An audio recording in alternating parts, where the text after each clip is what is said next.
Hello and welcome to the fourth installment of CincyRIMS Roll Call. I'm Adam Visnick, your host, and today we're once again diving deep into the world of risk and insurance management. Today, we're thrilled to have another distinguished guest, a pivotal figure who's been instrumental in steering the course of risk management, not just in the Cincinnati community, but across the industry. Let's unravel the journey, the challenges, and the victories that he's encountered. And without further ado, please join me in welcoming Alex Muñoz. Hey, Alex. Hey, Adam. Thanks for having me. Thanks for being on and appreciate it. Let's dive right in. Tell me a little bit about how you got started in your risk management career. Sure. So, I guess I would call it an atypical path, but I haven't talked to many risk managers that have a straightforward path into risk. I was always passionate about construction. I've been in some form of construction since I was in high school and college, jobs, that type of thing, and got a construction management degree. And out of school, I was a project manager in the Columbus area for about 10 years. Right. I enjoyed construction. I enjoyed what I was doing. I just don't think I was doing it for the right firms. So at that point, I went and got an MBA and wanted to broaden out my skills a little bit. And friend of a friend said, I got a job with a company called Zurich North American Insurance. They're looking for people in the construction industry that can talk their clients' lingo, and they'll teach them insurance. So, came with a company car, worked from home, and more money than I was making at the time. So I jumped at it. And I started there in loss control. And I did that for several years. And I moved into the management side of that part of the business, and quickly realized I wanted to be on the underwriting side. I wanted to be on that sales, client-facing side, and made a request to do so, and quickly found myself learning underwriting. Along the way, I relocated a couple of times, once to Philadelphia and another time to New York City. So I was working in Manhattan, and found myself on really complex construction projects, Phillies Stadium, Eagles Stadium, and working with huge clients, Turners, Gilbanes, and really enjoyed it, really got to know, what insurance was and how to use it, how to use loss control and company controls to manage risk, and really understood that there's not a lot that happens without some form of risk management or insurance in place to protect assets. So I just really fell in love with it. Well, that's a lot to chew on. And I told you it was a long path.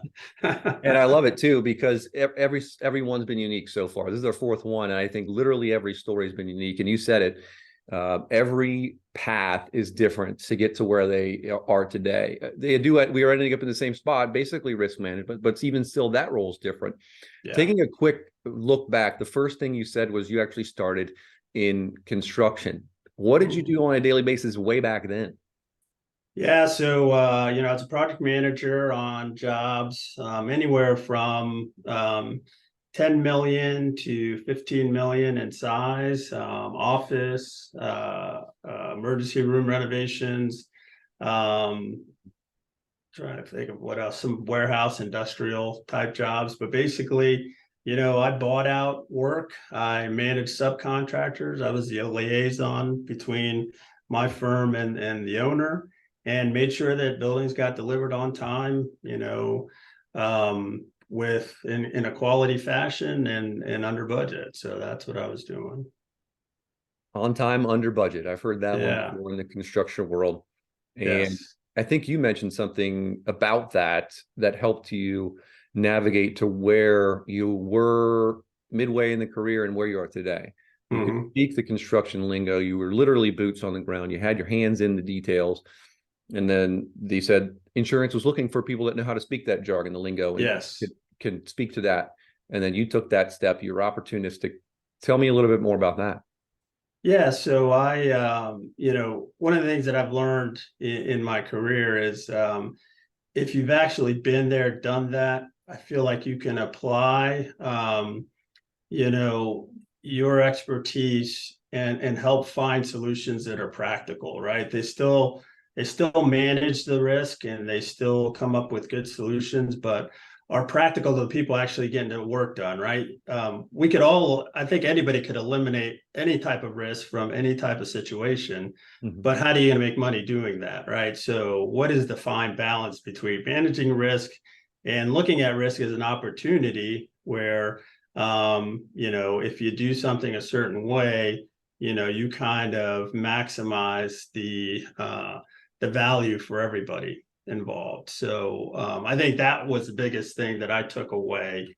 And I feel like the people that I've worked with have acknowledged that, yeah, you have a practical way of coming at things, as opposed to people that I'm used to that says, well, you just can't do that, right? It's more like, well, maybe we can't do it this way, but here's a better way to approach it. Got it. And was the practicality, the straightforwardness that you brought to the table, did that help you grow in your career? And did people look Absolutely. to see Yeah. you? How so? Yeah, absolutely. I was able to get things done and so my clients enjoyed what I was doing. They wanted me out to their projects. And, for an insurance company, Zurich's a large international insurance company, they wanted that level of engagement. Instead of having to force their clients to send a loss control person or underwriter out to their job, I was able to get my clients saying, hey, can you send Alex out here? We've got a situation that, we want to get his opinion on. So I was able to build respect and with our clients and both because of my approach, but also because of the knowledge of having done what they're doing and what they're struggling with today. Gotcha. Yeah. Speaking of today, what Yeah. in layman's terms, what does your role look like? The day by day? How would you break that Yeah. down for someone watching that doesn't really know, hey, what's risk management look like at Messer? Sure. So I would say, I'm analyzing enterprise risk. I'm making sure that our people are managing that risk, using various tools, whether it's insurance or self-insurance or operational controls. And, I'm reminding them that, risk is not something to just avoid, but it also could be an opportunity. So, where we can manage risk better than our competition, we could differentiate ourselves. And, also add to the bottom line. So, a good example of that would be, during the downturn of construction or the economic downturn of 2008, 2009, a lot of subcontractors were selling their equipment, to get cash in the door and stay in business.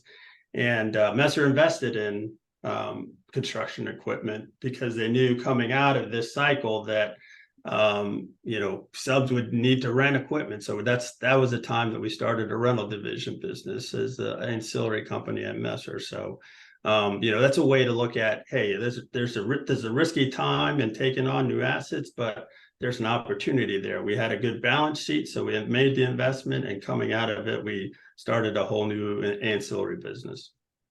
No, that's a great example. Yeah, you saw it sounds like it's a business move, a good business move. If you have Correct. good cash flow, people are selling equipment on the cheap, and you guys are a construction company adding another line of business in the rental space, seems like a great move and doing it at an opportune time.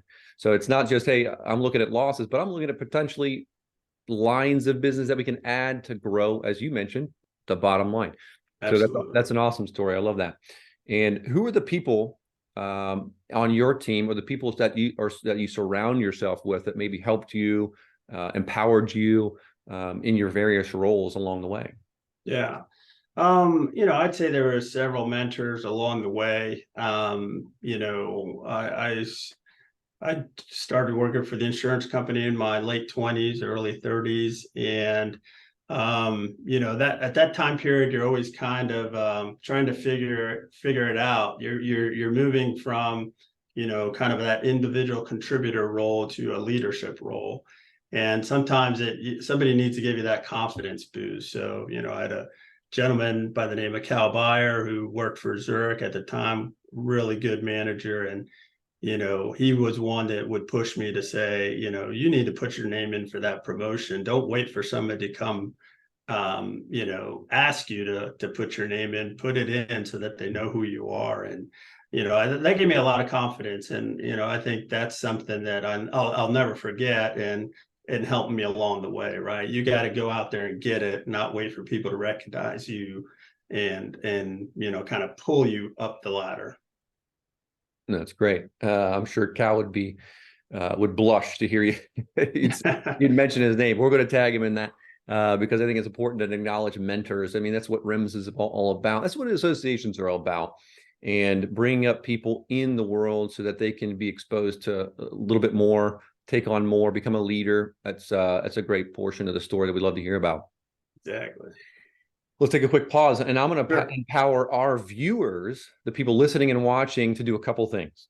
Quick plug for CincyRIMS LinkedIn page. If you want more engaging interviews like this, Alex has been great so far. This is number 4, and we got a few more lined up. If you want more like that, go ahead and like the page or follow the page. There's a YouTube channel out there too, but we're posting all of our content on the LinkedIn page. And then we're also gearing up for more in-person meetings. Secondly, we want you guys to mark your calendars for December 7th from 4 to 7 for our annual holiday party. CincyRIMS is going to handle that. The details of where is coming up soon, to be determined, but we promise an engaging event, plenty of cheer. We got wines from around the world. I'm not a wine guy, but Italian wines are my favorite.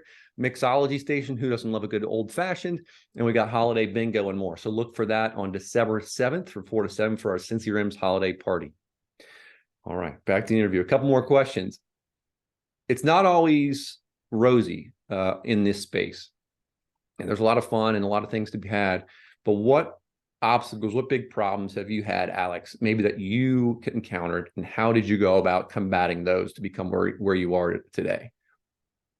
I would say, looking back on my career, I started off in Columbus, Ohio, and I had to change careers, right? So I had to take that, there's always a risk in that, I'm leaving something I've been doing for 10 years and going into a new space, and I got to start from scratch, and not really start from scratch. I had that construction background, but I had to learn, risk and safety to the level that you could actually go out and represent yourself as an expert. And, I mentioned a few relocations. So I had to relocate. I had to leave family and friends that I've known my whole life and go out to a new world with a young newborn and kind of, start a new life. So there was a lot of risk associated with, being able to grow my career, but I did things from a long-term perspective. So,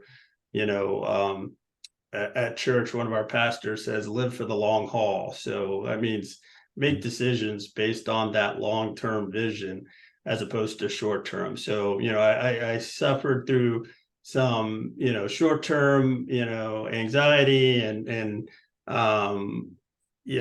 obstacles to know down the road I would be putting myself with stronger underwriters, stronger risk management, more complex projects, and my experience would grow. So that's what I was trying to do during that time frame, was to expose myself to the best, brightest, and gain as much experience from that as I could.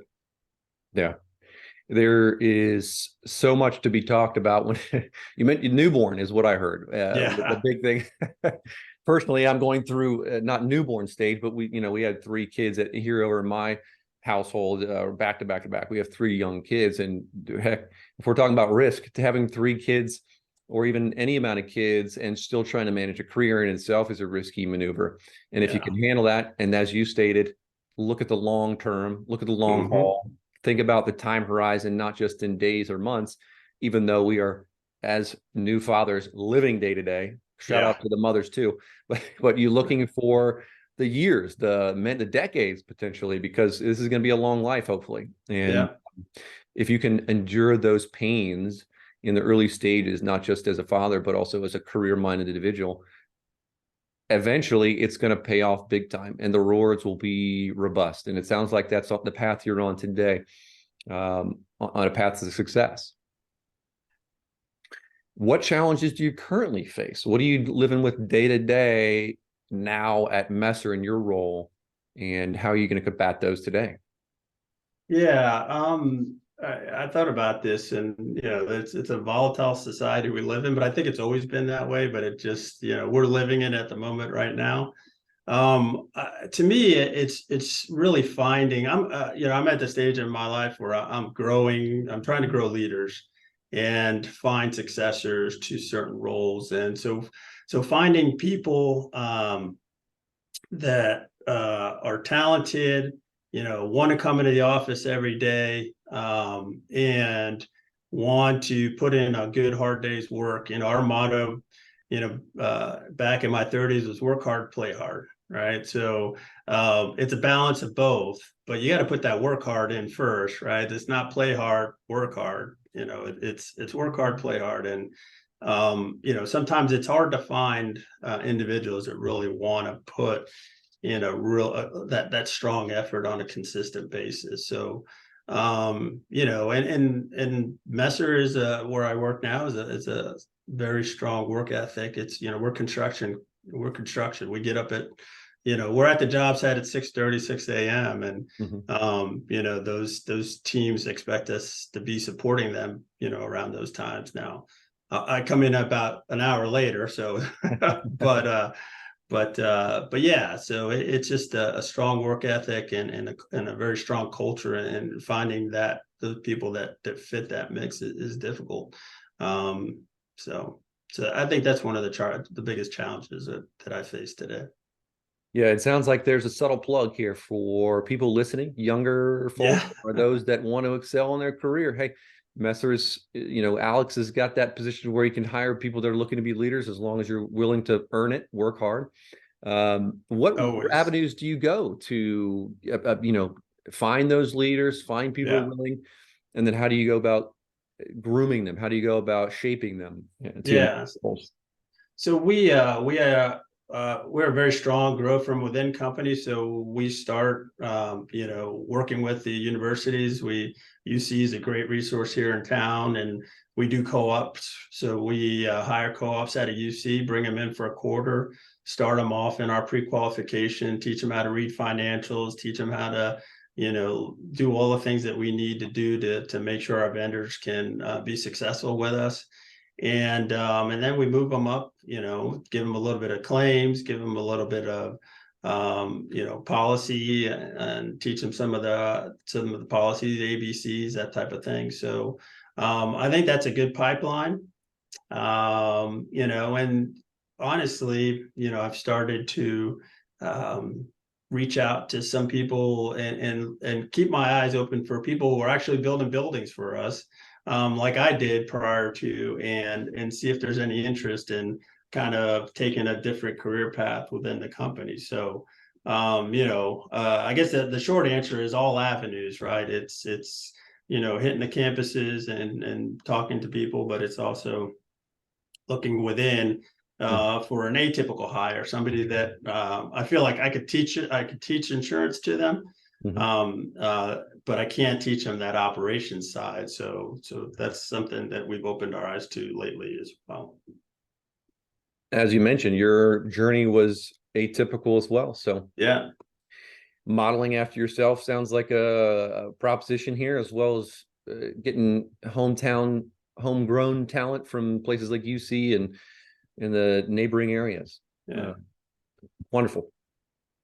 Speaking of hometown, now's our segment we call CincyRIMS Rapid Fire. We'll throw up some softball questions. All you have to do is knock them out of the park. Ready for that? All right. I'll try. All right. Gold Star or Skyline, Alex?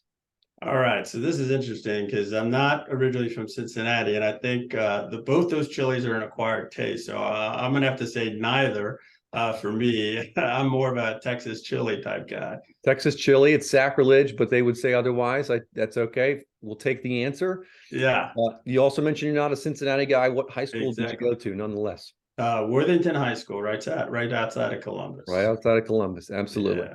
Now, also another loaded question: Reds, Bengals, or FC Cincinnati?